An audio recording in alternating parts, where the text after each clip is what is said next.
ಇವತ್ತು ನಾನೊಂದು ನೀರುಳ್ಳಿಯ ಕಟ್ಲೆಟ್ ಮಾಡ್ತಾ ಇದ್ದೇನೆ. ಸಂಜೆ ಹೊತ್ತಿಗೆ ಮನೆಯವರು ಎಲ್ಲರೂ ಕೂಡ ಕೂತ್ಕೊಂಡು ಒಂದು ಗೌಜಿಯಲ್ಲಿ ತಿನ್ನುವಾಗಿರುವಂತ ಒಂದು ಎಣ್ಣೆ ತಿಂಡಿ ಅಂತ ಹೇಳ್ಬೋದು ಕಟ್ಲೆಟ್. ಫಸ್ಟಿಗೆ ನಾವು ಈ ನೀರುಳ್ಳಿಯನ್ನ ಕೊರೆದುಕೊಂಡು ಅದರ ಕಟ್ಲೆಟ್ ಅನ್ನು ಮಾಡೋದು ಹೇಗೆ ಅಂತ ಹೇಳಿ ನೋಡುವ.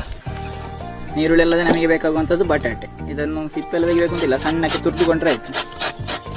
ಕಟ್ಲೆಟ್ನ ರುಚಿ ಸ್ವಲ್ಪ ಜಾಸ್ತಿ ಮಾಡಲಿಕ್ಕೆ ಒಂದು ತುಂಡು ಶುಂಠಿ ಮತ್ತು ಸ್ವಲ್ಪ ಗಾಂಧಾರಿ ಮೆಣಸು ತಗೊಂಡಿದ್ದೇನೆ ಖಾರಕ್ಕೆ. ಸ್ವಲ್ಪ ಬೇವು ಸೊಪ್ಪು. ಇನ್ನೀಗ ಈ ನೀರುಳ್ಳಿ ಉಂಟಲ್ಲ ಇದನ್ನೆಲ್ಲ ಬಿಡಿ ಬಿಡಿ ಮಾಡಿ ಕೊಳ್ತೇನೆ ಫಸ್ಟ್. ಇನ್ನೀಗ ಇದಕ್ಕೆ ಉಪ್ಪು ಹಾಕಿಕೊಂಡು ಸ್ವಲ್ಪ ಸರಿ ಬೆರೆಸಿ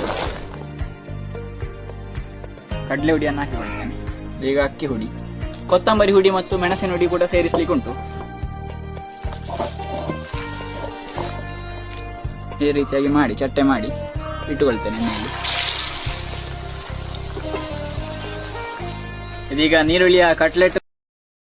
Download ShareChat.